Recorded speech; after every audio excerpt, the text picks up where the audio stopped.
All right.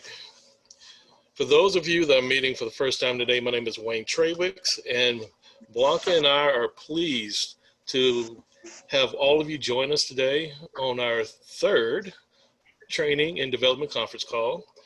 It's outstanding to have participation and from everyone across the country. It's outstanding. Before we get started, I'd like to open the meeting with a word of prayer.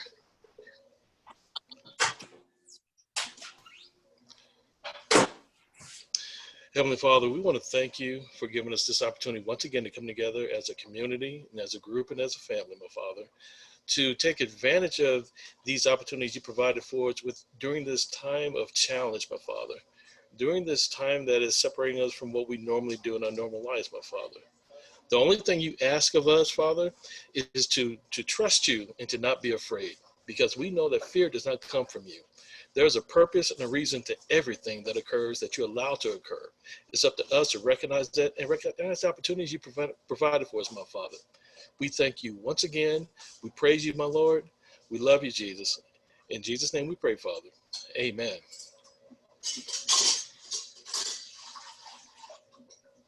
All right. So today, the topic of our discussion is going to be screening principle. But before we get started, we would like to ask anyone if there's any questions from last week's meeting. Is there any lingering questions or discussions anyone would like to have before we get started?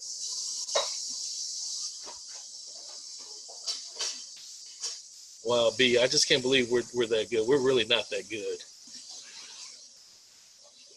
All right.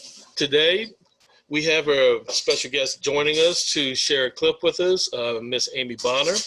We will bring her to the forefront here in a little bit. And we're going to start by reviewing the screening principle in and of itself. There are 7 basic principles, officiating principles, that we all should be versed in. And I say that because it's important that we understand officiating principles and understand them to the point that it's almost like breathing. We have to have a clear, deep understanding so that we know what we see when we see it. So we don't have to see it and then process it and then make a decision. With screening, it's very simple.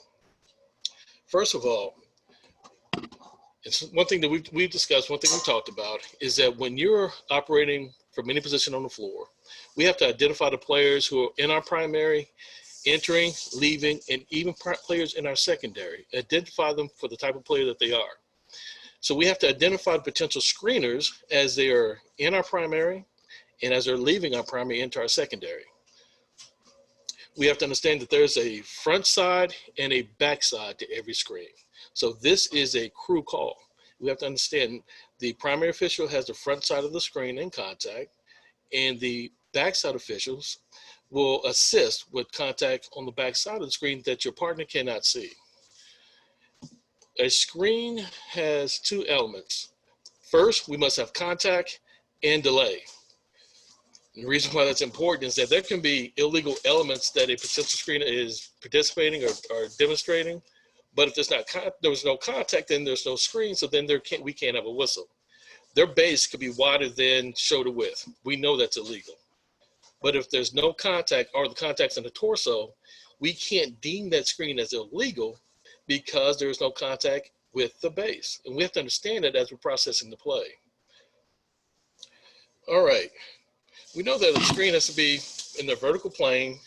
Their feet can be no wider than the inside of their feet, can be no wider than the shoulder width.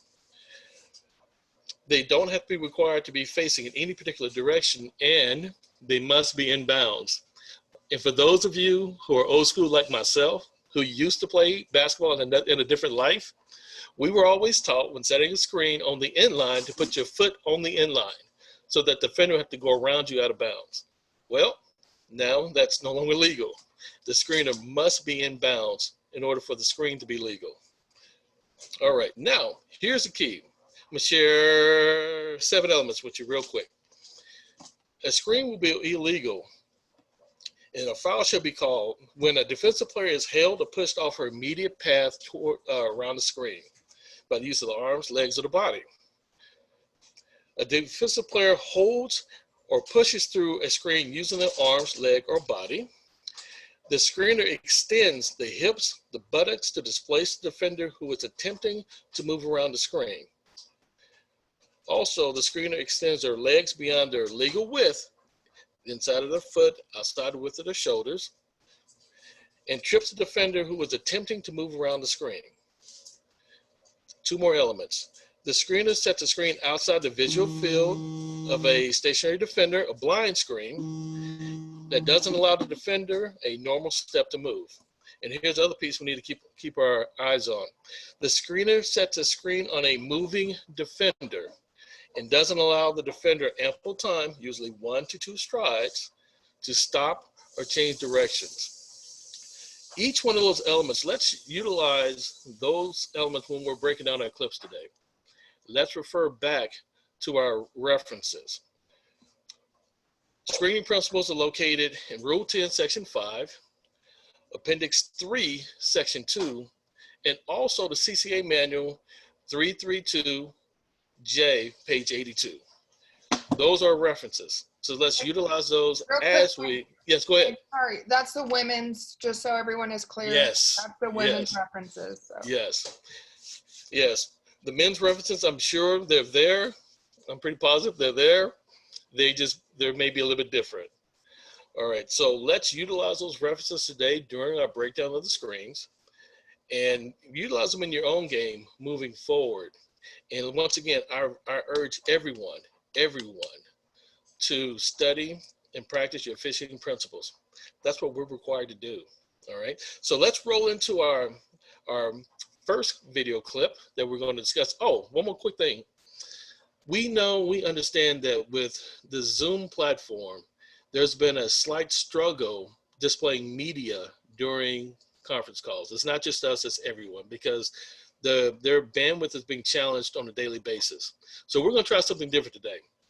Before each clip that we review, I'm going to post a link to that clip so that while we're breaking it out and reviewing it, if you want to watch it in its entirety on a second device, or if you can pull it up on a second screen, so you get a clear look at that clip, in case it is choppy, we will post a link in the chat section of Zoom so you can go directly to it. All right, so here we go. Without any further ado, Blanca Burns, let's introduce Amy Bonner to the group, please. Hi guys, well, like Wayne said, just thank you guys so much for being here. It's so cool that we get to just share in this together and just get better, you know, and talk basketball. I wanted to invite Amy. She's became a really good friend over, especially this year, and so she has a lot of experience and is someone that I really look up to. So Amy, if you don't mind just telling the group a little bit about yourself, and then we'll jump right into your clip.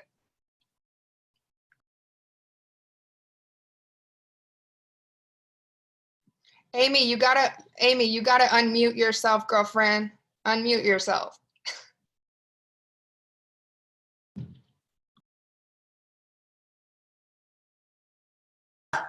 How's that? Better? All right. So let me start that over real quick. Thank you for inviting me. A little bit of a basketball nerd, so I love having the opportunity to talk about this stuff. I'm bored out of my gourd. And as you can see, I'm total nerd. I've got every set of rule books here and out and going through. So any reference you need, I got them. Let's see. I know many of you on here. For those of you that don't know me, just very quickly, I started back probably before most of you were in high school. I do have gray hair and now glasses somewhere, but I have worked the G League twice now, the WNBA, international basketball. I've done a couple world championships, and then obviously Division I, East Coast Midwest. So that's kind of where I'm at. Okay, sounds good. And just to throw this out there, Amy was supposed to be working the Olympics this year, but unfortunately we're gonna wait until next year. But just want to say big congratulations. That's a huge accomplishment. So we can all give her a round of applause for that. So with that, Wayne, do you want to go ahead and pull up our first clip? And then Amy, if you want to just break it down and let us know what your experience was live. Okay. And then we'll go ahead and just jump in. And then if anybody has any questions at any time, no question is a silly question. Like I said earlier, we're all here to get better together. So with that, let's jump right in. Yes, I will share my screen and I will pull the clip up. And sorry, it's a little short. I was trying to go back and find the game and create a longer clip, but we have to do with what we got. So That's true. All right, here we go. We're going to play it all the way through a couple of times, and then we'll get into actually, Amy can get into breaking it down for us.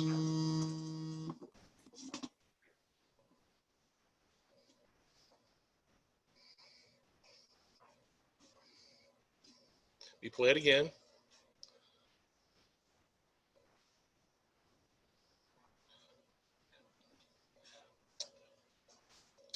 All right. Okay, that's definitely extremely jumpy, Wayne. So did you already post the link on the chat? Yes, I did.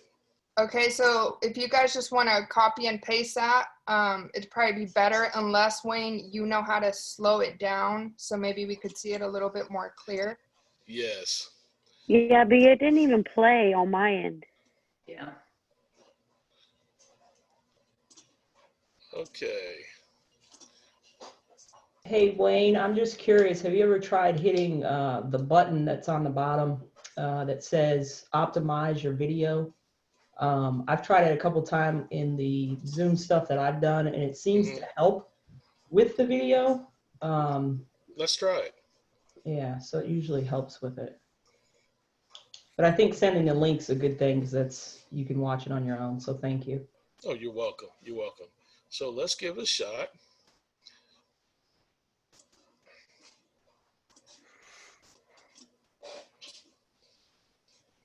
Because I believe that anything that we can do that can help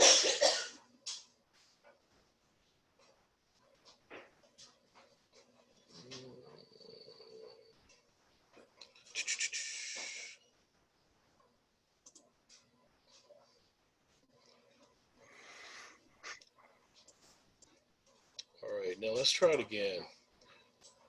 Let's play it through, and you guys let me know. Give me some feedback on the quality as it's playing.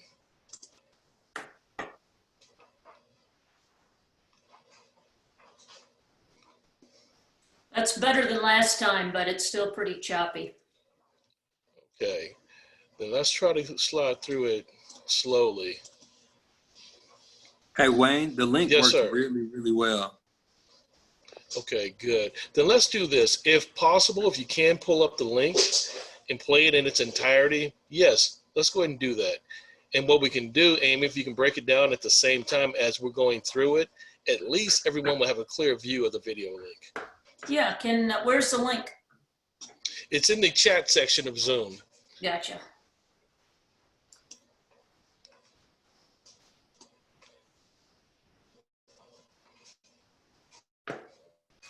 So does everybody have it pulled up?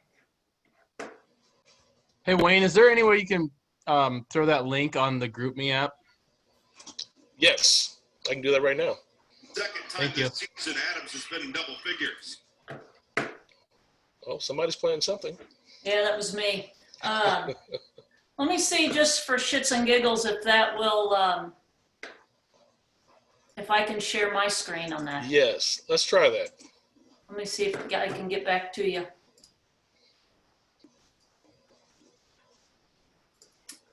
Where did you go, Zoom? Where is share screen?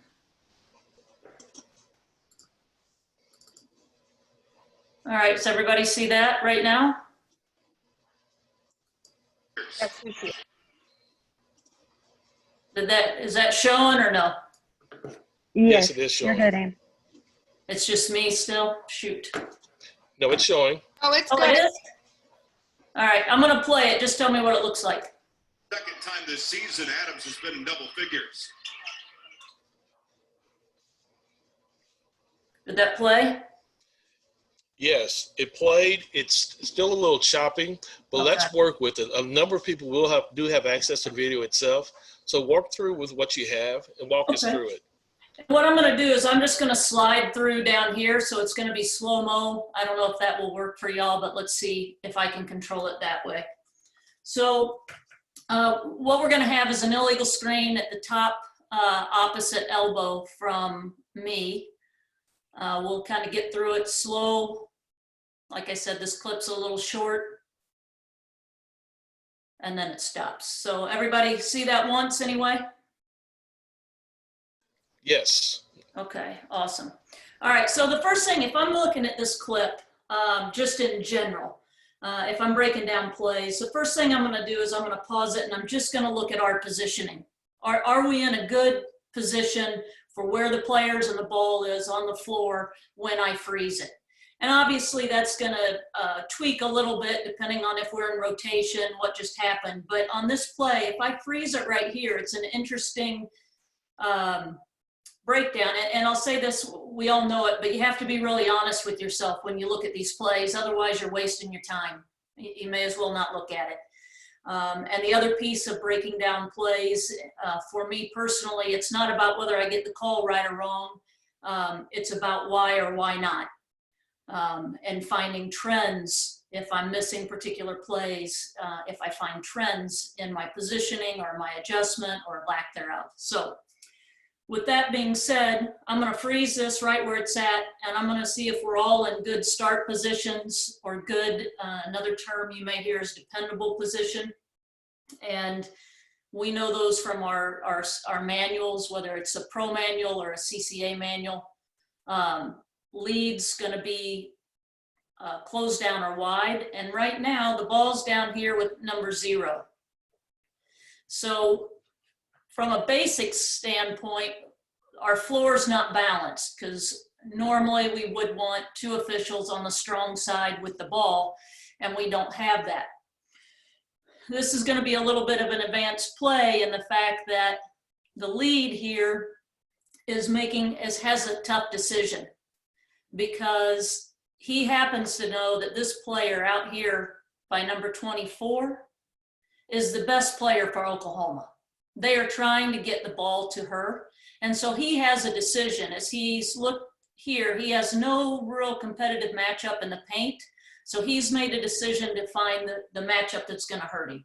And in that case, this is out here. With that being said, our trail, she's in a pretty good position, could probably be a step down to be a little more, I guess, textbook. But she's also identified this as our matchup. Unfortunately, now we have 4 sets of eyes, well, 2 sets of eyes, 4 eyes on this one matchup, but it's, other than the ball handler dribble it down here that I have, this is the competitive matchup, and we're gonna come back to that. It's leads to be on, and now we're eventually gonna have to talk about what trail is looking at right now, and that's gonna be critical for this screenplay.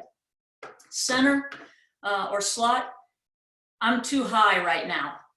And what I would want to do if I'm breaking down this play, is this a tendency for me? Am I stopping high because either I've created a bad habit or got a little lazy, or did I just freeze on this play because I happen to know that 0's tendency is to drive and dish or drive to get the ball to, I think it's number 30 over here.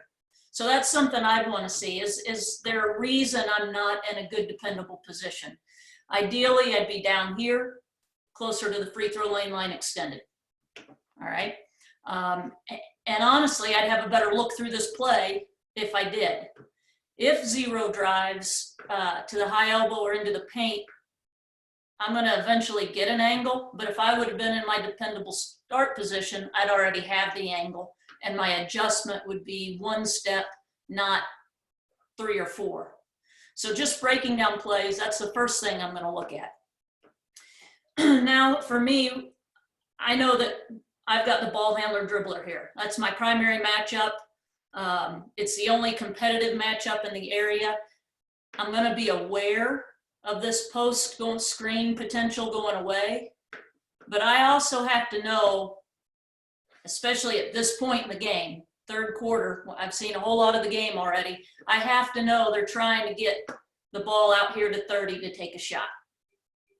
So as this play, if we go forward a little bit, finally I start to come down, which is good, needed to happen earlier. Lead has stayed out there on this screenplay, the first screenplay. And that's okay. It's still his primary and it's still his only competitive matchup. And now Trail has the same matchup. So we can talk about who's looking at who on this play. In my opinion, and we can throw out ideas or thoughts, please do. To me on this play, Lead's got the primary defender 24 on this matchup. They're refereeing the defender. 30 doesn't have the ball yet. The person that's going to hurt us here is 24. That's his primary responsibility. Trail doesn't need to be on 24 right now. Trail needs to go to 25 and help. And we talked about screening the backside versus the front side, or refereeing screens from the backside and front side. Mark's got the front side of this play, being the primary matchup. Trail is going to have the backside. So if I'm in Trail, this is who's going to hurt me, number 25. If I'm in Lead, 24 is going to hurt me. And that's how I decide who I would referee on this play. Mark is also going to know that this screen's coming. And so he's going to be prepared to referee this. But Trail right now has the best shot at helping us with this screen play. Anybody chiming in, or am I just rolling now? I think that's really good. I just want to add, I think Lead would be in a better position if he's in line with the ball. He seems a little bit flat, and I think is too closed down. So I think if he's wider, he has a better view of everything in general. I think you're absolutely right. Yeah. He needs to be a little more out here where the E is. And he'd still have a great look at this screen. Amy, could I add something real quick? Yeah, sure. And also, like, I noticed this in my early stages of refereeing is when I notice that I'm refereeing back over my shoulder, that's not a good habit. So if you have to referee over your shoulder or lean, that means we probably need to move our feet. So that's just something that I tell myself, like self-talk. If I start to feel me looking over my shoulder, I need to move somewhere else because I'm not in a good position. That's a great point. Both of those things are great points on this play. One thing I'll point out, and Mark's position or Lead's position out here on the E, he could also referee both these matchups, this one out here, and he could get in this post. And again, as we know personnel, number 3 happens to be a major flopper in this league. And she's physical and matched up with the best player who is more of a finesse player than a strength player. And so if he's here, he can referee both of these matchups from being out wide. And that's, as you progress and as you see teams more and more, you'll start to learn tendencies, and it helps you with your positioning. But even with that being said, wide would be better here. All right, so let's move this a few frames forward. Let's look at 25. What does she have to do to maintain her legality? Bueller. Amy, on a moving defender, the screener needs to give the defender time to stop and change direction before contact. Yeah. Everybody good with this play? Or do we have an illegal screen here? I have an illegal screen. Who else? I have an illegal screen as well. I think this is a really close play. She gets there right here. She's kind of shoring up her position. But right now she kind of steps with that leg out a little wide. I think you could support an illegal screen here. We also have to be careful, I think, on these plays that when the defender gets there, and for right now, let's say she's legal right here. We have to, if you don't referee the screener, and now 24 creates this bit of contact that turns the screener right there, we may put a whistle on 25 incorrectly. If we're watching 24 and 25's legal, and now that contact causes her to turn, if we don't see the screener, we may incorrectly call this an illegal screen. We do this with block charge plays that are slip plays, where the defender's legal, and then we take it in the shoulder and we see the defender turn. A lot of times we call those blocks when they're not, but same principle here. But anyway, all right, I think this is close. I think you could call an illegal screen here, but we don't. Amy? Yeah. One of the, obviously one of our 4 guidelines is to call the obvious. And we have a ton of opportunities for off-ball whistles that we have to make judgments on that are gray. The thing that gets coaches really pulling their hair out is when they go back and look at a tape and they see a 50-50 legal screen, especially in this point of the game, early in the third quarter, that we take on a potentially an important player, high impact player. It's their 3rd or 4th foul. They have to go to the bench. And then you can go find 5 other screens against the other team at the other end, another point in the game that we may or may not have called. So my point is, when you call screens, especially when they're off the ball, now the one you're getting ready to call is out in front of God and everybody. So everybody can see it. It's obvious. It's clear. But on this one, this would be, off ball, and somebody needs to go to the floor, basically. Now, I'll disagree with that last point. Well, fair enough. I agree. Maybe I said too much. That might be a little extreme. I don't disagree with the part that you're trying to make and the word that everybody throws out there, and I hate it because it's overused, is consistency, right? So if we've called this an illegal screen 2 minutes ago at the other end, then it's Correct. An illegal screen here. And that's the challenge, one of the challenges we have as a crew. If this hasn't been an illegal screen all night long, or if this is 25's 5th foul, now you've got a decision to make. And that's what makes good referees versus robots, right? But that consistency piece does drive coaches crazy. And we have to remember what we just called at the other end versus what we're calling at this end. So Right. Point taken on that for sure. Hey, Amy, can I ask a question? So a lot of times we talk about we don't referee contact, we referee the results of contact, especially like on off-ball screens. Like even at watching number 25, like her get through the screen, the result of the contact is she stops and she's really not even doing anything, the offensive player that comes around the screen, and it doesn't allow her an advantage.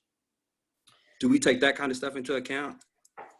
Yeah, I think the way that I was taught coming up on that, maybe the verbiage was minimal contact, minimal impact, we have a no call.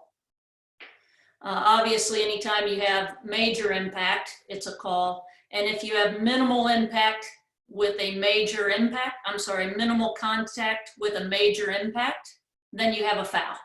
And that's true on screen plays and I think on jump shooters as well. In the case of a jump shooter, that little bitty elbow flick is just minor contact, but for a shooter, it has a major impact. That's a foul.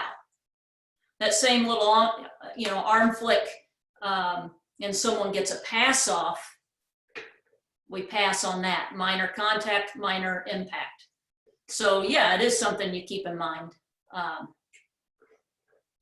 In my opinion, anyway. Let's move off this part.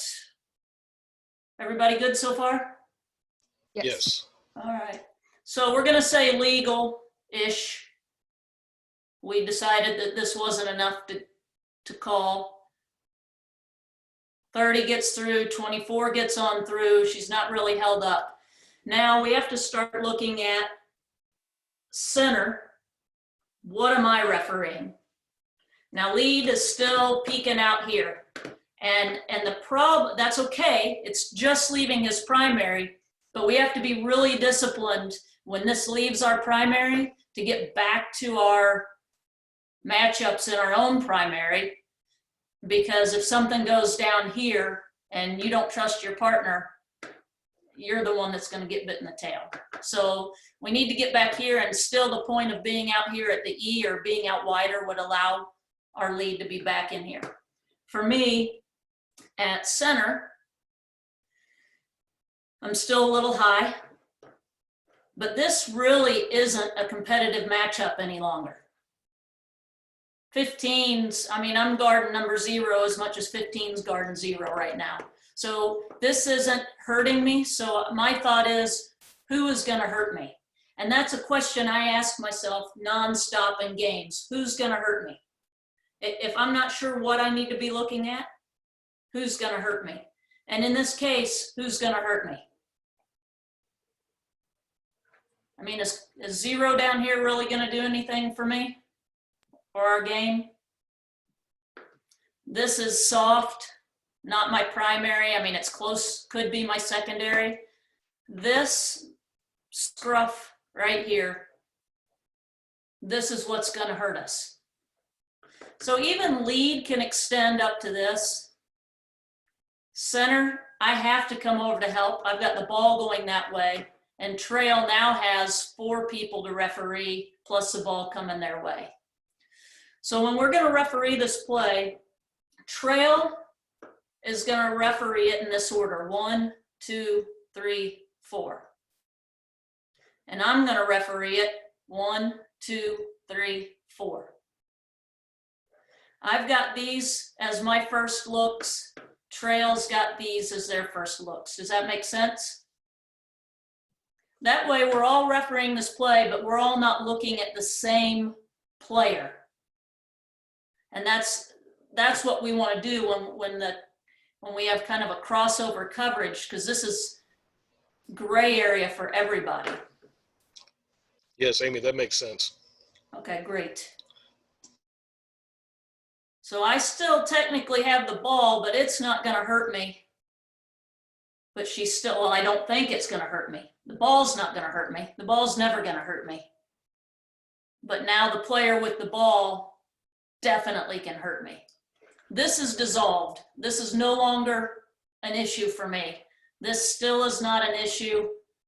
This is now the only person that can hurt me, this matchup.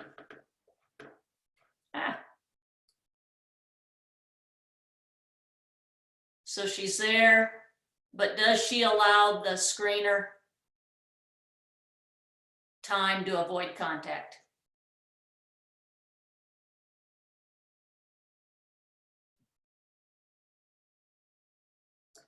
And coach doesn't like it. Coach thinks it's a push on 24. But this is a ball handler dribbler screen.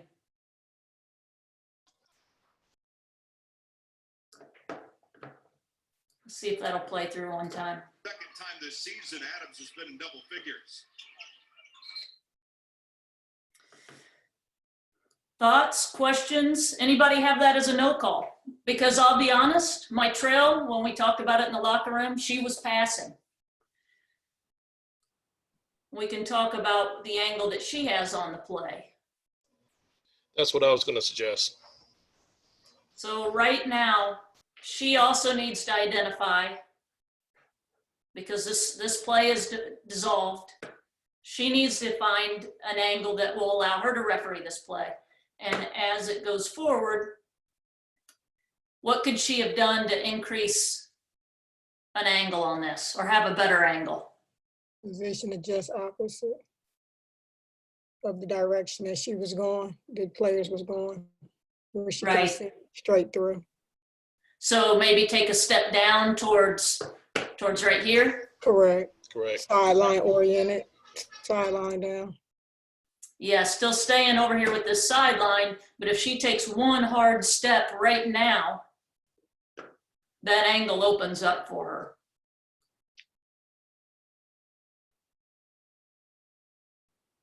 Because it's pretty, I mean, she's still, in my opinion, I think she still has an opportunity to see this play. But if she steps right here, she definitely has a good angle. And she needs to now be watching the ball handler as well. And she can't really see what zero does by staying on that position. And that's what we do. We come down here, we get in a position that we like, and then we don't move, but all the players are moving. Right. So that one position isn't going to do us any good for very long. Amy, if we also take a look at our weight distribution and trail, we all in agreement, if we had taken a step or two down the floor to give us a better look at that potential contact on that handoff screen and defender, we actually shifted our weight backwards in the opposite direction, which took us away from any possibility of actually seeing point of contact. So I believe if we had shifted our weight forward instead of backwards, that would have led us to taking an additional step, which would give us a better look at the play. Also, let's recognize that our BHD transitioned from C's primary to Trail's primary. But Trail never accepted the ball. It stayed on that previous matchup.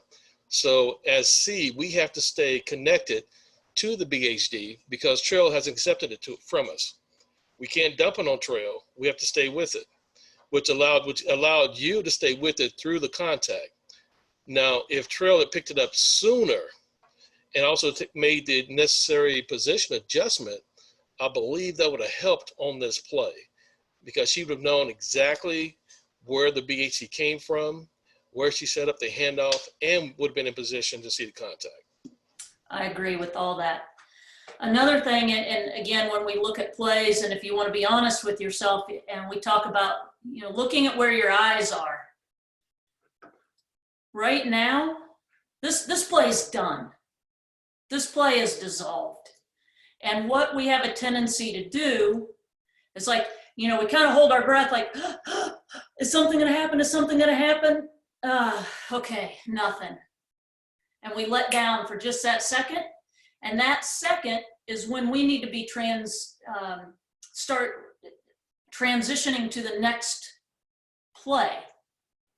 So we're holding our breath, no whistle. And if you watch, and it's hard to see because it's a little grainy here, but she's still on that screen, still on 24 and 25.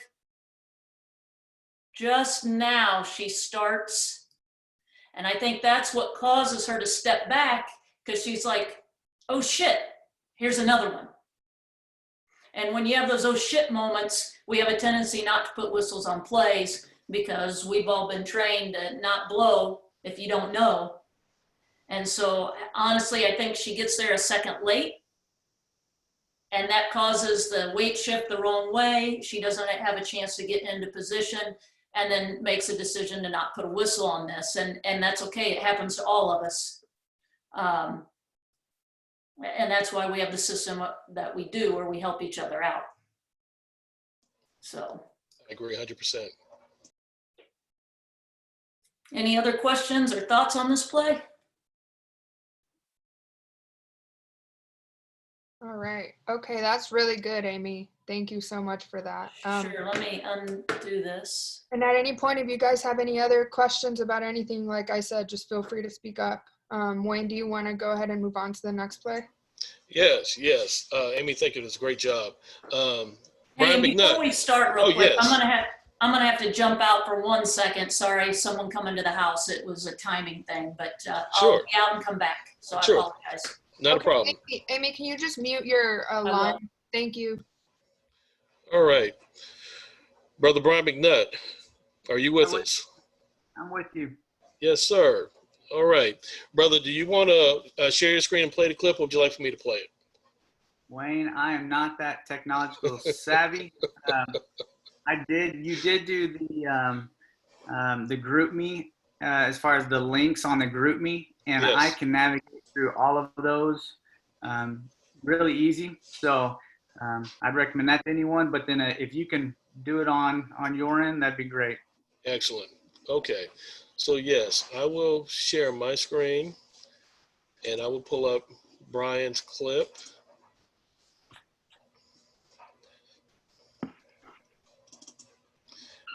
And as usual, we'll play it through twice. I know, and yes, it is jumpy, but we'll do the best we can with it. Now, B's and trail bench side.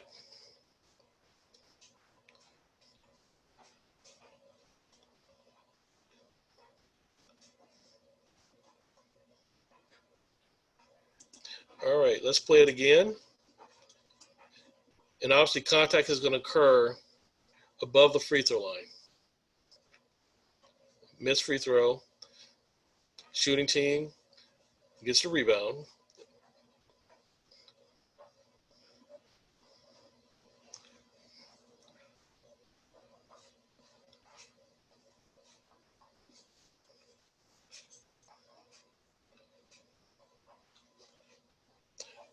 Okay, B, do you want to walk us through your thought processes as this play is developing?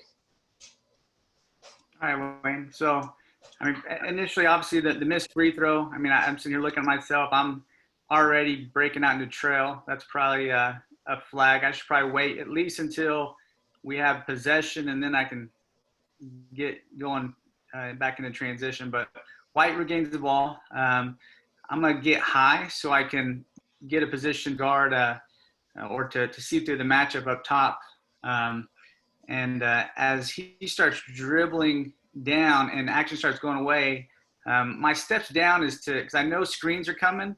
And then I also, the guard that's coming towards me is their leading scorer. And he's the shooter. So really trying to get myself in position to receive that, but then also where I can see through this action and try to get an eye on the screen that's coming.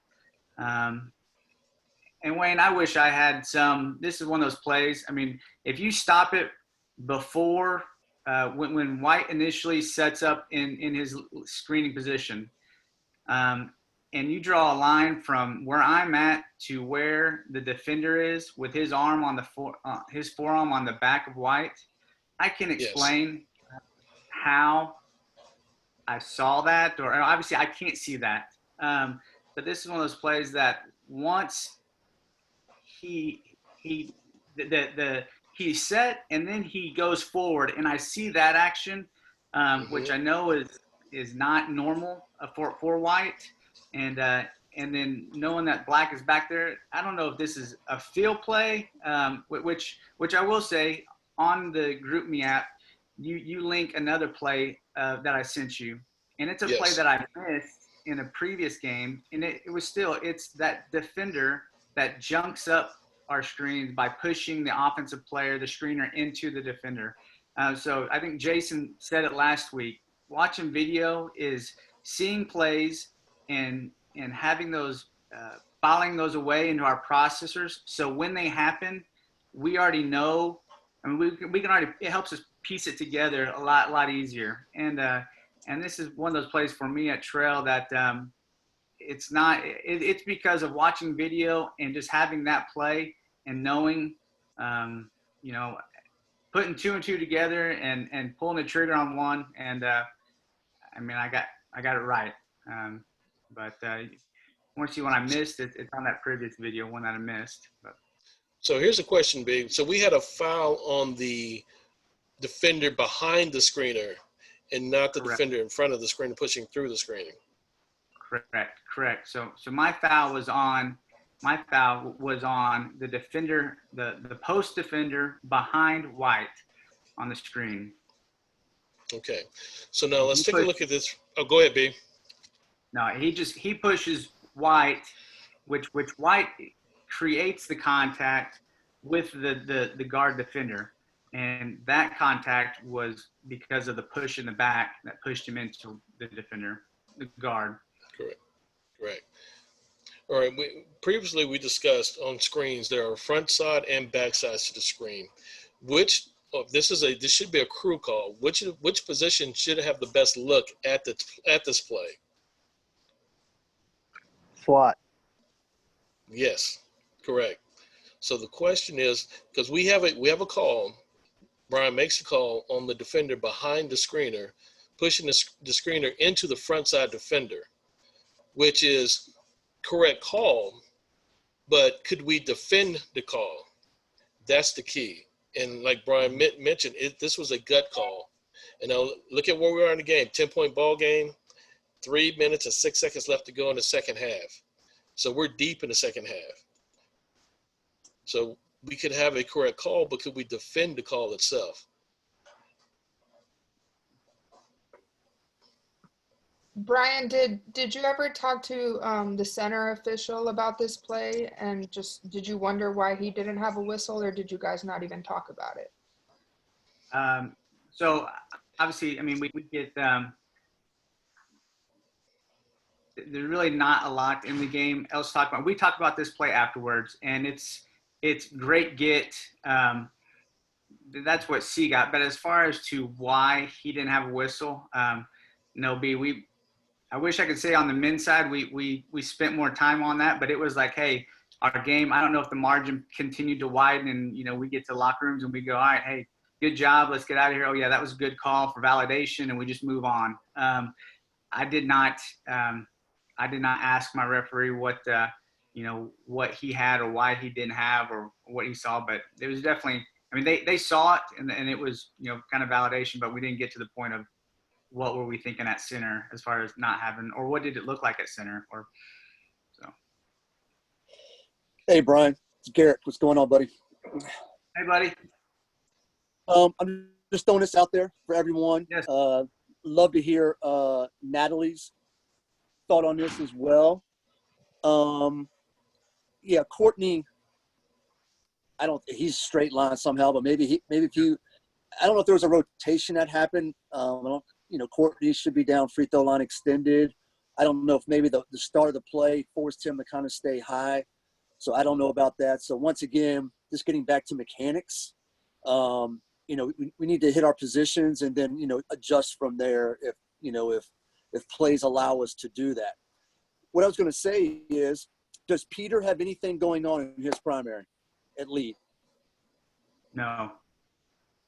Would it be a stretch where you are stacked, Courtney is stacked? Would it be a stretch for a lead official to come get that, especially if we went offensive?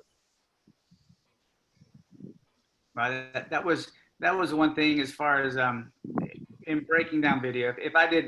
Amy did an incredible job of breaking down position by position, and if we went through this and broke down position by position, the thing that stood out to me was definitely, I think Peter definitely should be in close down in this scenario, anticipating when the ball's in the middle, should definitely be in close down, anticipating he goes opposite. Now we can get into close down, but or we can get pinch and paint, but I mean, there's no other matchup. So yeah, that screen is our only competitive matchup. So obviously getting out of your comfort zone and having the courage to come get it would be the only thing as far as pulling the trigger on it. That's a whole different. Yes. Garrick, I'll give you my opinion just since you asked or you threw my name out there. I always got. This is Nat, by the way. So just being honest, because I know we're all in a safe space and we're being honest here. Obviously, like everybody said, this is a center or slot play, in my opinion.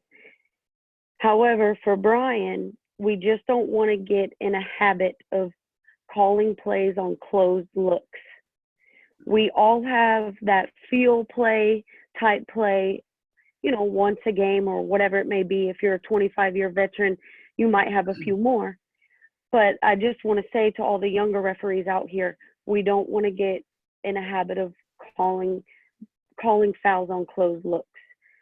And then to answer your second question, Garrick, I wouldn't think it's too far of a stretch for if center doesn't have a whistle on this play, which I think also the center should, since all this action area is high, I think it would do the center well if he maybe position adjusted one step up higher towards the division line.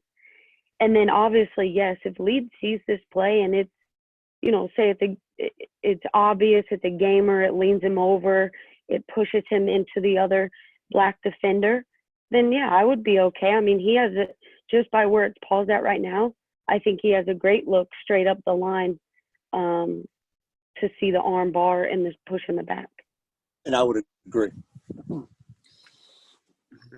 And another thing to keep in mind, what closes to one person opens up to another person. So again, it just goes back to just trusting the system and trusting our mechanics on this play. Yep. Nat, appreciate Follows that. our discussion last week. Proximity is Anytime, B. primary. That's correct, Todd. What was that, Nat? No, Brian just said thanks, Nat. So I was just saying no problem. This is good. Good clip Brian, to take on a that, look at. Oh, go ahead. Brian, on that one, did you from your positioning there, you probably don't see the arm in the back right there. Did you see like the hips or the shoulders come forward? Was that your gut on it? It was watching the screener, and the screener, he set, but then he goes into the defender of the ball handler, the guard. He initiates the contact, and I'm going, that did not fit. As far as the trajectory of which White went forward, he went forward unnaturally and created the contact, but that wasn't his. I mean, I was on him, and then knowing that the guy was behind, I might say no, but that was it. Just my eyes were on the White, on the screener, and him moving forward, knew that he didn't get there on his own.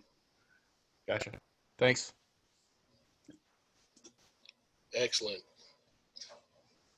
And again, there's that other play, Wayne. I mean, it shows a similar type situation where, and I'm out of position and I no call it, but something didn't fit right.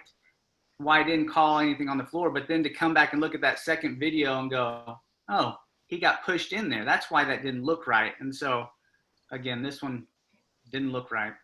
Right. Good. That's great. Any other comments or observations? Yeah, actually, Wayne, Brian, I'm just curious, did you get a reaction from the coach of Black when you made that call? Did not. The reaction was from the coach from Northern Kentucky that stands up, because his initial deal was like, I don't know if he scouted or if he knew, or if he had a better angle than I did probably. But that was really the only action there. IUPI coach, yeah, harmless. He'd already quit coaching probably on the deal. But no, nothing a response down there. It was just Northern Kentucky coach. I remember he jumped straight up and he was anticipating to come off it. If I call that a illegal screen, he was going to have words on that one. So. All right, thanks. Yep. Good. Excellent. Excellent. Any other comments? Any other observations? Thoughts? All right. So, B, let's transition into the next clip. This will be Mitchell's clip.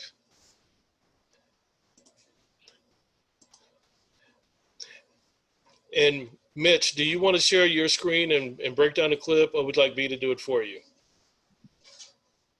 I'm in the same boat as Brian. I don't know that I am going to be able to do that. So if You're you like could do that. 18 years old.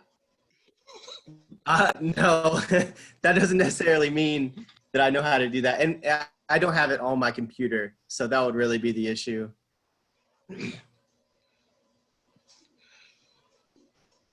All right, not a problem. B, do you want to pull it up and go through it with Mitchell? You got this, Wayne. Got it, not a problem. First thing I'm going to do is I'm going to send or place the remaining links in chat so that if anyone needs them, they will have them. I just didn't have it downloaded, Wayne, or I totally would have pulled it Oh, up. not a problem, not a problem. Okay, now, all right. So, no, Mitch, I got you, brother. Thanks. All right. Thanks, Wayne. All right. And we're going to play it's the same clip, but the second clip is a little bit longer. So that's the one we'll play. Right. And once again, we will play it all the way through a couple of times, and then we'll come back and take a look at it and break it down.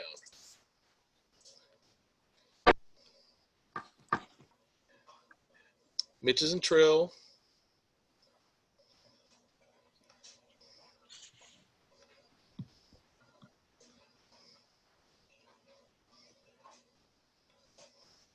Let's play it again. Contact is going to occur in the middle of the floor.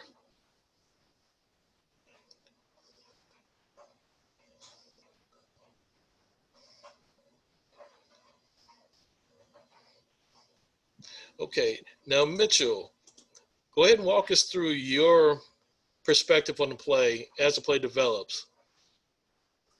Okay, so we have a tie ball game, and there's 20 seconds left in the game. And so I'm inbounding this ball, the 28-foot mark, and you can't really tell, but that table is like 6 inches from the floor. And so that's my number one concern. I've already tripped on it once in this game. And so my number one concern is don't get tripped by that table. So I'm kind of like at an angle bouncing it to the girl. And then I realize it can go into the backcourt. And so I need to have a count. It goes into the backcourt. And, you know, Tanner, you're also on this call. So Tanner's at C. And I don't remember there ever being a screen in this game before this one. And so for whatever reason, it just didn't register to me that there could be a screen coming. And so it took me by surprise. I called the push on the defender. As far as my positioning, I don't like how, you know, I kind of just walked the play, you know, towards the middle of the court. You know, I didn't referee with a lot of urgency, but I don't know. That's as far as my breakdown goes. I had a push on the defender, but I don't think that the screener gave her a stride to once she gets set right there. I don't think that the screener got into a legal screening position. Okay, so let's take a look at it from the very beginning. Okay, we're in trail position. We're inbounding at 20-foot mark, bench side. And you're right, that table is a concern, correct? It is.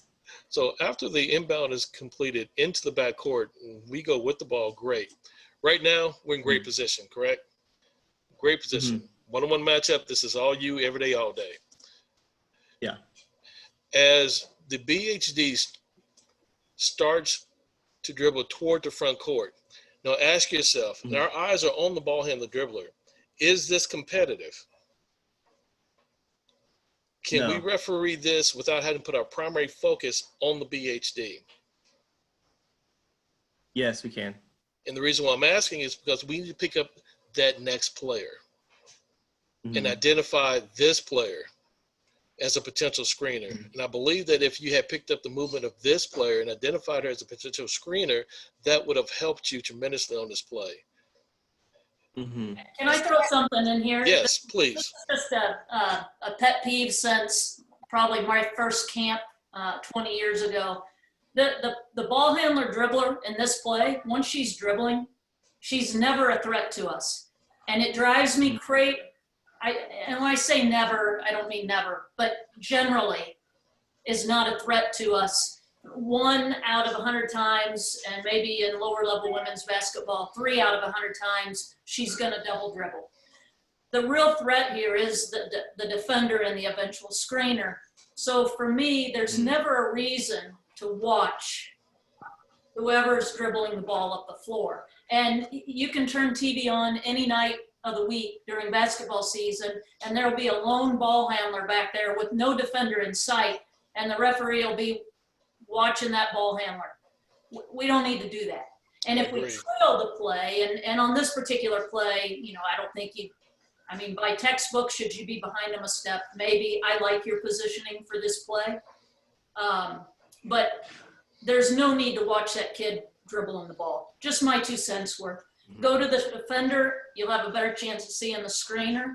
your position right now, if you're watching the defender, you'll see the screener.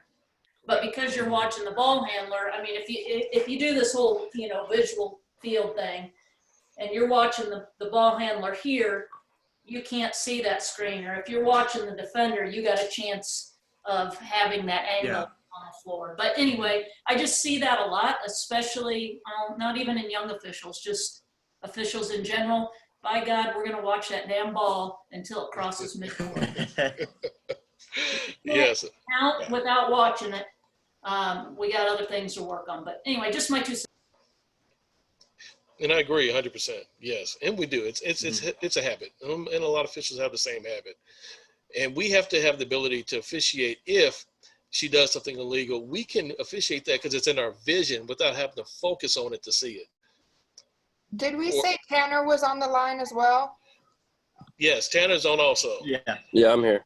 Okay, Tanner, do you want to talk to us about what you're looking at and what your mindset was on this play?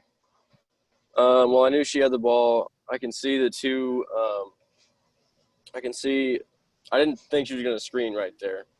I thought she was going to come back further towards the three-point line.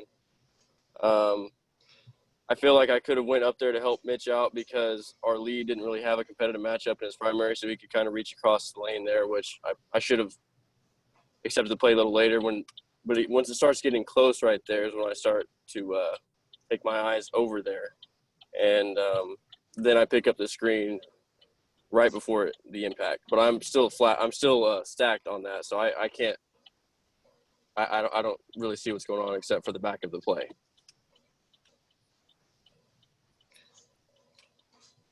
And once again, if we pay attention to our weight distribution, Tanner, look at yourself and see, you can determine exactly when you rotated your vision out to pick up the players because you moved all of your weight from your right foot to your left foot along with your head and your eyes.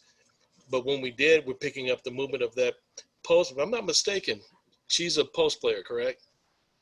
Yes. Yes, she is. Okay. So we pick her up late. Now, Mitch, how much time is left in the game? Now, this is refereeing. This is there was elevated 20 officiating. seconds whenever the ball was being inbounded. Correct. All right. We pick up the movement of the post player. Is she a threat in this position on the floor with her back to the basket? No, she's not. Correct. Now she is. Just out of curiosity, Tanner, if you're being really, really, really honest with yourself, and women with ponytails, we give ourselves away too often. Do you think you're looking at the ball handler here or the screener? Really? I mean, I'm just a question to ask. Probably the ball handler. I'm watching the ball. Yeah. So that's just the thing, again, when we break down plays, where you have to be honest with yourself. And I'll tell you, I mean, it's human nature to watch the ball handler, right? That's what we do. Mm. If you sit down and watch ESPN replay tonight, and you're watching some game from the 90s, we watch the ball handler. And so as referees, it takes a lot of discipline to watch this play and not watch the ball handler. Just a thought, like looking at it. That's something I'd look at on this play if I'm breaking it down, because honestly, you don't even really flinch. You're just kind of like, oh, like you don't flinch until after they're on the floor and your partners and Mitch has hit the whistle. So that's something that I would look at in my games. And if I see this, then that's something that I would start working on when I'm watching video. And you don't have to be working a game to practice this. We can watch this play right now and try to watch the play and pick, if you're center, where should I be looking, and play a little game with yourself. And it's really, really hard to do, but that's something we have to do in these situations, and especially this time in the game, because we've all made lots of mistakes. And I'll tell you, all the mistakes that I've lost half my ass on have come in the last 2 minutes of a game. So we have to find ways to be really, really good then. So just another little thought. Sorry. That's correct. That's good. That's good. Wayne, real quick, and just thank you, Amy. Just to take this a step further, Wayne, if you just let it play through, just let it go. Let's look at what we're doing after Mitch calls this foul.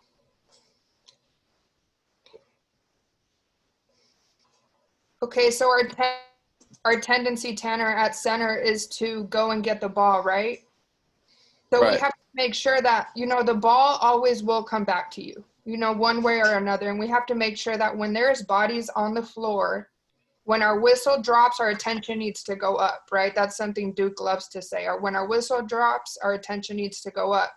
So we have to make sure that we're not leaving this crime scene too early, right? Because the last thing we want is somebody elbowing somebody else, and then we have absolutely no idea how this happened. And keep letting it play, Wayne, because I think there's a point where Mitch actually turns to the table, and we have both of these players right behind Mitch that nobody is watching.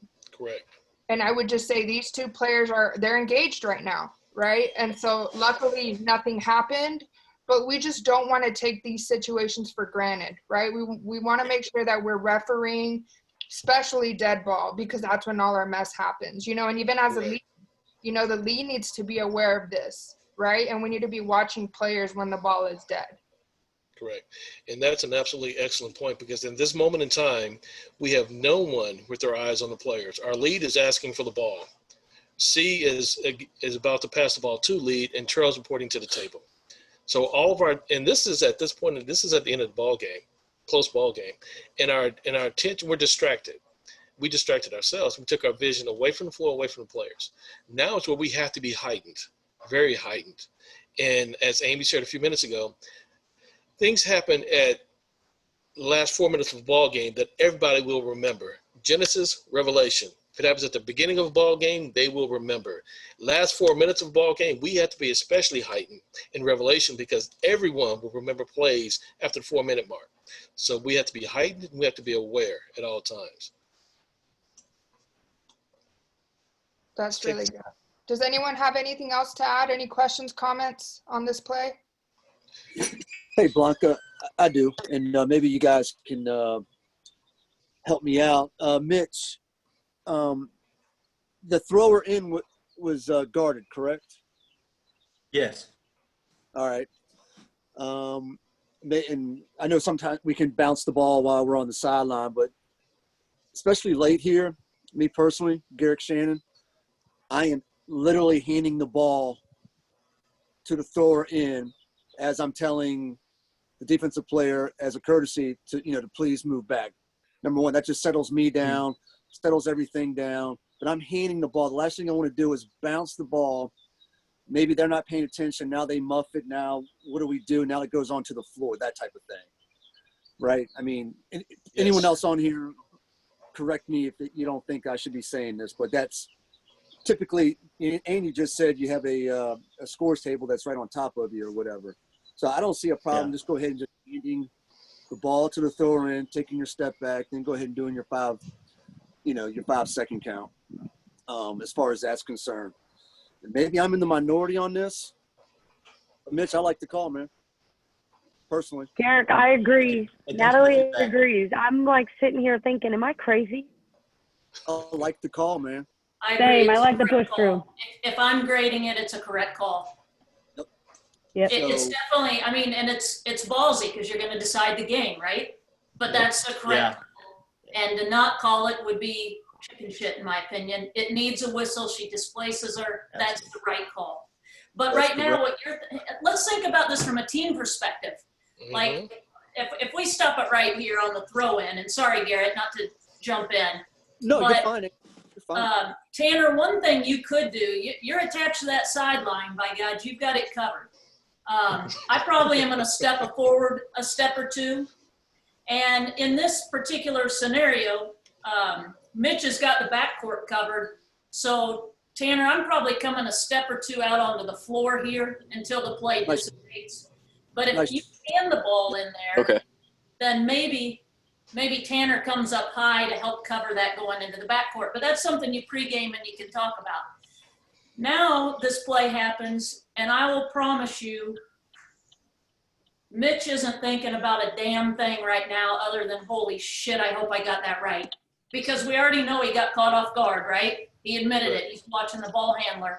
And now he's got to guess on this play to decide the game. Good on you for having the courage to put a whistle on it and make a call. A lot of people wouldn't right there. But it goes back to now, for the remaining 46 seconds or 26 seconds, as partners, we have to recognize you just had a tough-ass game-deciding call.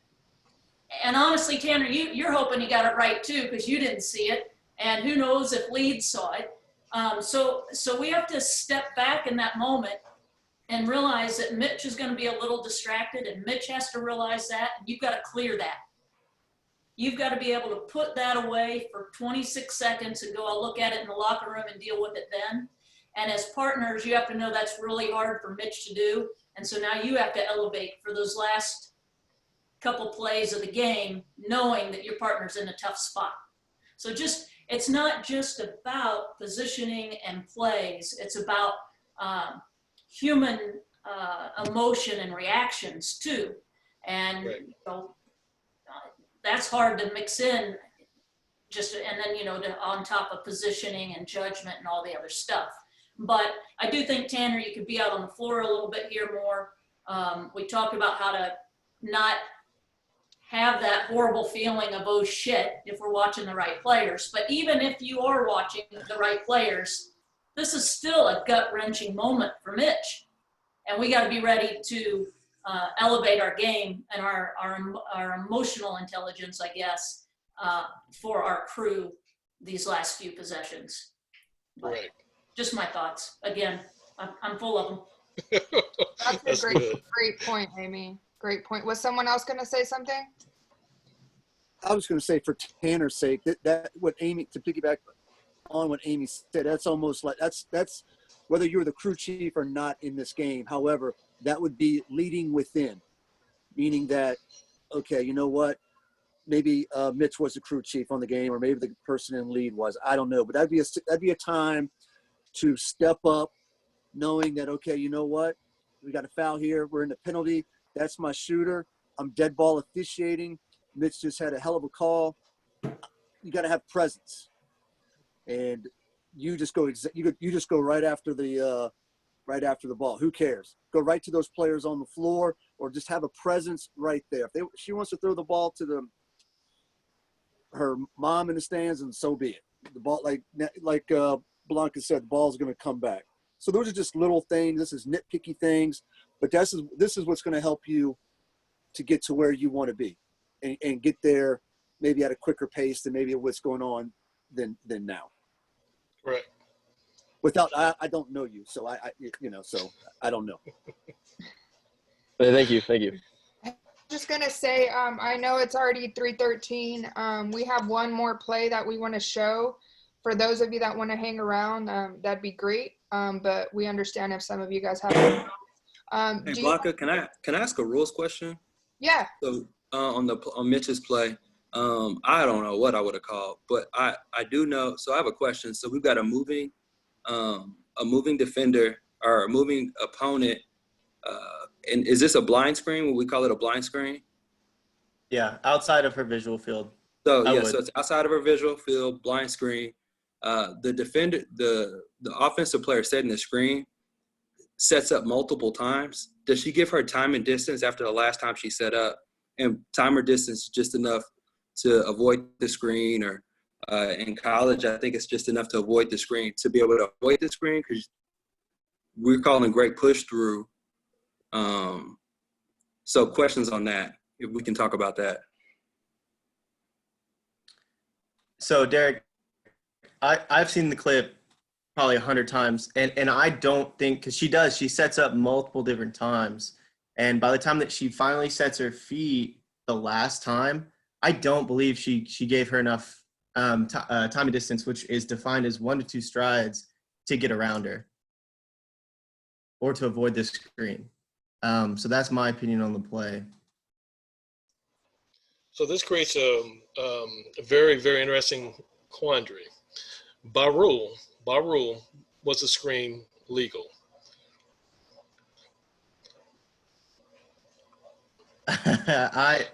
I don't think it was. I think it was a hell of a call. Okay. Well, I appreciate it. Clarify. I'm going to throw in a piece there. I don't consider this a blind screen. Okay. I mean, That changes everything. Mhm. I don't think it's a blind screen. To me, a blind screen, and they're talking about is when you come up directly behind a player and you don't give her that step. That's a blind screen. But I don't know, y'all.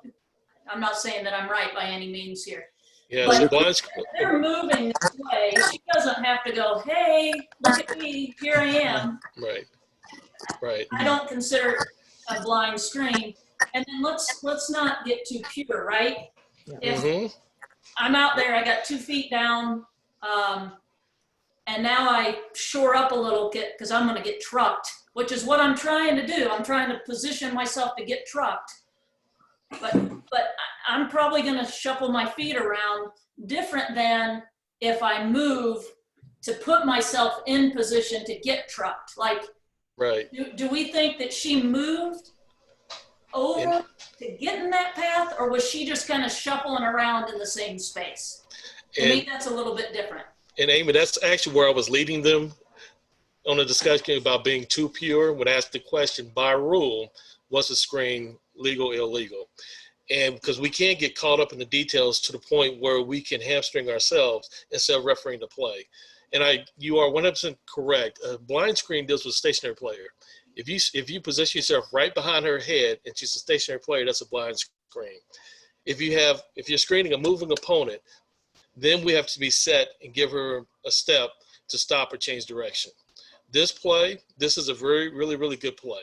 She's there, she's in position. She does not make contact. She's absorbing the contact. That's the key. The defender runs through her. It'd be different if she steps forward and she creates contact. That's a different play. Yeah. But she absorbs the contact and the defender pushes through her. That's the key. Now, what would have helped us, obviously, would be our positioning on that play. Picking up that player quicker, sooner, and understanding where she came from and more importantly, when she stopped. But we never picked her up. So the only element that we saw, which, believe it or not, helped us on the play, we were right by accident, was that only thing we saw was the defender running through the screener. And so that's what we made our decision on. Where I prefer for Wayne, us if to I be, could say something. Sure, go ahead. So I remember thinking in my head, like, all right, so I'm watching her, cross the division line. She's coming across. I see the contact, and I immediately go to the screener. And I remember thinking, like, she was just standing there, and she just falls right backwards and everything. There's no way she did anything wrong. Okay, that's a defensive foul.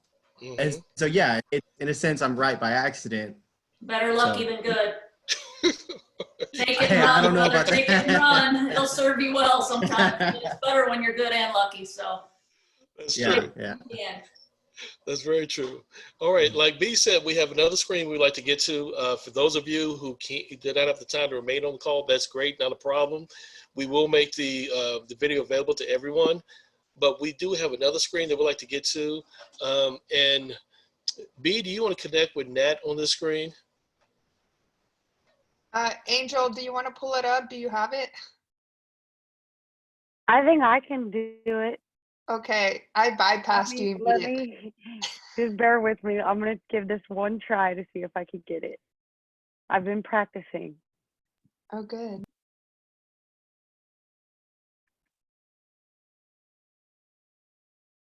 Okay, can you guys see it? Yes. Yes, we can. Okay. All right. So before I start this clip, I just want to talk a little bit, just piggyback on what everybody said. So we have all kinds of screens throughout games. We have dribble handoffs, which what Amy was talking about. We have elevator screens. We have ball screens, on ball, off ball, kind of like what we just saw. And we have hammer screens. So what mine's going to be is I'm going to be talking about hammer screens. So I'm going to let this play. Let me know if it's jumpy, and then I'll let it play through once, and then we can break it down like we've done the others.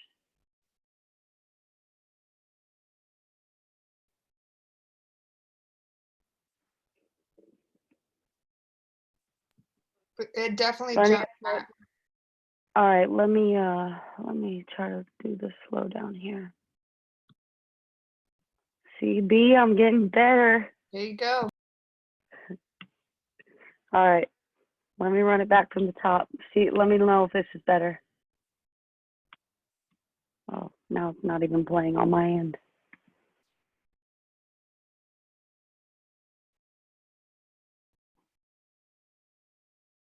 Is this better? Yes. Okay. So as you can see, I'm assuming that the lead has started rotating. For me at center or slot here, I would like myself to have a better sense of urgency to get down to slot, because the ball is clearly, Matt is getting ready to come out to 28-foot mark to pick up the ball. And I just prefer myself to have a better sense of urgency getting down the slot. So here's the play develops. My eyes, I'm not really sure, to be honest, what I'm looking at. Honestly, I think I'm getting ready to look at the ball being bounced across the baseline to the guy in the corner. So here, what I need to be looking at slot is this action area, competitive matchup right here in the lane, right on the lane line. There's a red and white player right there getting ready to be, they're competitive, getting ready to be engaged. So here, hammer screens are basically back screens on the backside for a shooter. So we always talk about screeners screen for shooters. So my sequence with my eyes on this play needs to be screen, line, defender. So I need to watch this screening action first. I don't need to be worrying about that shooter in the corner because he has absolutely no one defending him. So why do I care? Why? The only reason why I would care is if it's a 2 or 3. But guess what? We have the luxury that we can go look later to see if this is 2 to 3. And now we have, where I work, we have even more of a luxury. We don't have to go look at it anymore. We have a courtside administrator. So why are my eyes going out there immediately to the corner? I have no idea. So the learning point here is that I just want to get across is that my eyes see this guy, he just chucks him. So I clearly miss a push through on that hammer screen, and now I just give him 3 points. So every time on these plays, we need to sequence our screens with our eyes on this particular play, screen, line, defender. So go with the screen here first. As soon as it dissolves, then I can get my eyes to the shooter. Then I can go line, check his feet, whether it's a 2 or 3 point field goal attempt. Then if the shooter has a defender on him or getting ready to close out on him, then I can go to defender. But clearly the defender that was trying to get out to him can't even get out there because he just got chucked. Also, another thing is like going back to, well, actually, any comments, questions? I don't want to be talking too much. We'll talk about this play first before I go to other information.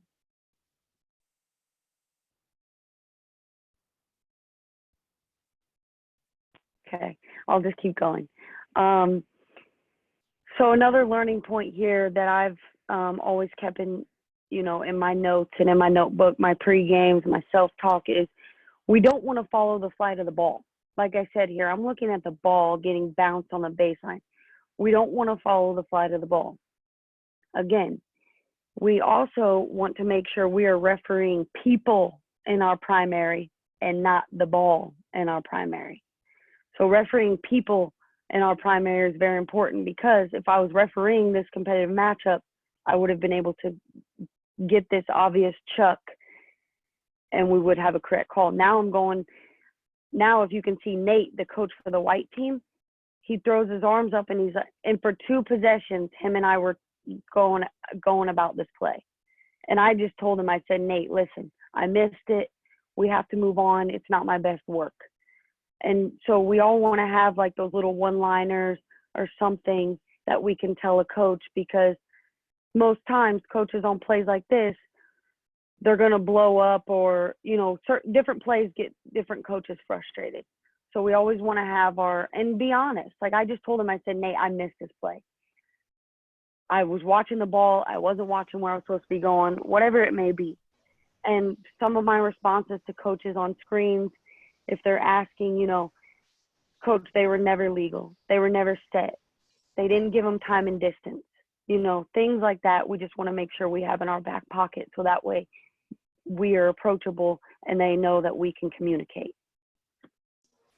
That's good. And that actually answers the question that I had at the end of the clip, was what was our response to the coach? Because obviously he has a response to the play. And I was going to ask, how did that conversation go? I really appreciate that. And also you touched on the other important element is that we must maintain eye discipline on being aware of where we should be looking, what we should have our focus on, and more importantly, what order should we transition our vision? And I think that helps a lot of officials. Wayne, if I may, to Yes. Natalie's point about having, you know, one-liners and knowing what to say, how to say it, things like that. If you really want to take your game to the next level, if you work a game, and if you have something that if you've had a dialogue with a coach, and something you said to him or her worked, take the time and write those down in your notes. So when you have that team again, hey, you know what, this coach here, he can handle X, Y, and Z.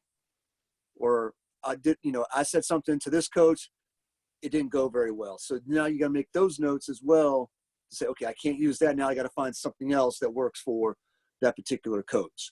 Take the time to do that after your games, after you're decompressing, whatnot, and take the time to write that stuff down. Natalie just hit it right on the head. You know, Nate, I missed it. Now, if Nate wants to keep coming back at her, and knowing Nate like I do, Nate will usually back down. But if Nate wants to keep coming after Natalie, now Natalie has to be like, Nate, I've given myself up on this play that does not give you the right to keep coming back at me. Something along those lines. So you got to find something that works for you, because this is a psychology game with these coaches. So you just got to know how to play that role. Sometimes the best thing is, I hear you. Yeah. And just walk away. That's it. I just wanted to share that. Yeah, that's great, Garrick. And honestly, you guys, it takes a lot of time, like, to develop these liners and what works and what's not, because I'm still trying to figure it out, like who I can say what to and who, okay, I can say this to him, but I can't say this to him. So it like you said. I'm still trying, and I've been doing this a long time. It's a constant trial and error. Absolutely. One thing I noticed too, and Nat, I'm certainly not saying this is what you're doing in this moment, but what I find, and I'm guilty of it too, especially as we have a little bit of success early, we want to, I think human nature is we want to look good subconsciously more than we want to be good. Yeah. And we all want to be out there, and we have this stance, and you know, I see it a lot on our 3-point shots. I did it this year trying to retool what I'm doing, and it made me think of it on this play. So I know this 3-point shot's coming, and I'm going to have my sweet little mechanic, and it's going to be crisp and sharp, and booyah, I look great. But we miss the play, right? And I think there's a balance. And again, Nat, I'm not saying this is what your mind thought is on this game, but this happens to us when we're more worried about how we're doing it than what we're doing. And, you know, none of us can make missing an obvious play, whether it's this push down or I kicked the holy shit out. I know called a block charge play that was horrific this year. It doesn't matter how good my presentation is, I can't make that look good. And so as we start to come up and have success wherever you are, your high school moving to varsity, varsity moving to college, D2 moving to G League, whatever. The presentation is certainly a big part of what we do, but work harder on getting your plays right and training your eyes, because that other stuff, you know, you can fix in the mirror. I was a nerd this morning trying to get my elbows in the mirror. That's how bored I am. And after all this time, I'm still working on it. But I can work on that now. On the floor, I got to get my eyes to the right spot. And it's hard. It's exhausting. If you want to be honest, you should be exhausted after one of these games mentally about what you're looking at. Shoot, we can all run up and down the court for hours. But mentally, you should come out of this going, holy hell, I need a break.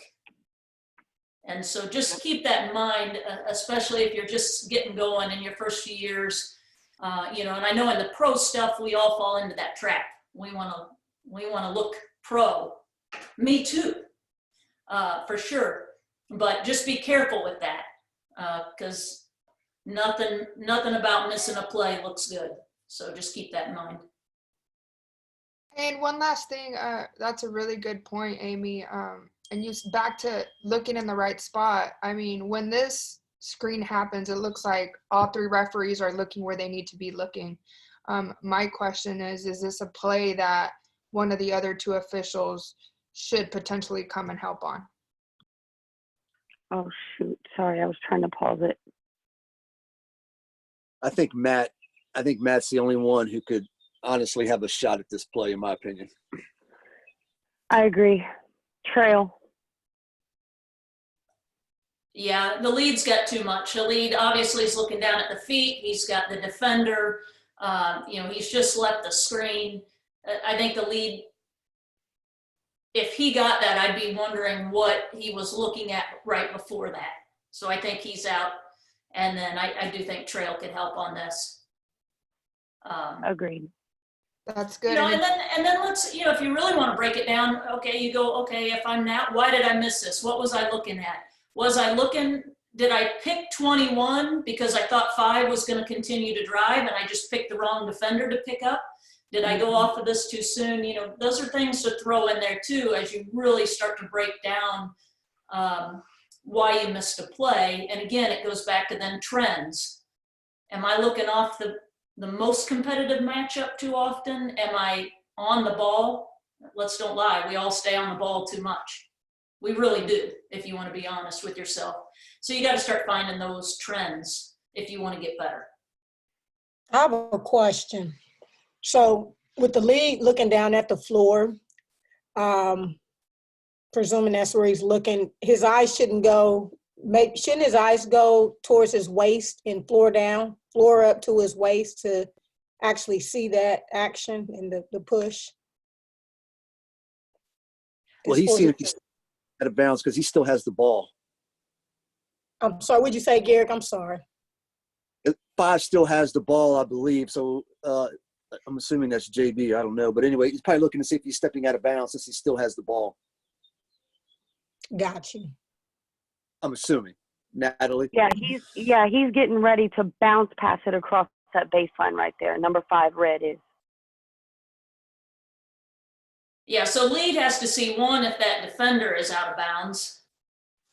Correct. And if the offensive player is stepping out of bounds. And, you know, the defender's foot's real close to being out of bounds there. Right. If he's setting a screen, I don't remember how the play, what started with that, but. Okay, any other questions or comments about anything that we discussed today? Anything at all? Okay. Okay, so for those of you that aren't part of the GroupMe group, if you guys don't mind emailing Wayne or myself, and we'll go ahead and get you added to that, especially since it's probably a tool that we're going to be using moving forward to be able to look at plays, and also so you can just stay updated on the times and the days that we're going to go ahead and do this. So, Wayne, do you have anything else? Yes, real quick, B, then you can close us out. You know, I appreciate everyone joining us today and every week. And also, I appreciate everyone's diligence to continue to keep working and striving, because we have to understand that when this trying time ends, everything is going to ramp up quickly. So we all have to be ready and prepared and be ready to go, hit the ground running when everything does open up. We can't wait. We can't afford to wait until we know we're getting back on the floor to start to get it ready. We have to start to get ready now for that opportunity. So yes, let's continue to work. Let's continue to grind. Let's continue to break down plays. Amy, yes, let's continue to get in our mirror and keep working on our signals. Yes, there you go. Yes, ma'am. Let's keep doing that because we have to be ready when that opportunity presents itself. And guess what? That's what will be expected of us from the stakeholders, the teams, the players. Oh, by the way, your assigners and coordinators, they will all expect that from us. So let's be ready to provide that when it becomes ready. All right, B, you want to close us out? Yeah, just it means a lot that you guys are here. And again, it's sorry, my dogs are barking in the back, but it's just so cool that we all get to share in this craft together. And whether it's men's, women's, high school, that we just get to come together and talk basketball. So let's just keep it up. We're going to have our call again next Wednesday at 2 p.m. Central. And like I said, for those of you that are not part of the group, just please email me and I'll make sure to get you guys added, okay? Thank you guys for everything. Appreciate it. You guys have a good day. Thanks, y'all. Thanks for inviting me. Love it. Thanks, Amy. Stay healthy, y'all. All right. Thank you. All right, bye. Thanks, B. Thanks, Wayne. Take care, everybody. Thanks. Be safe.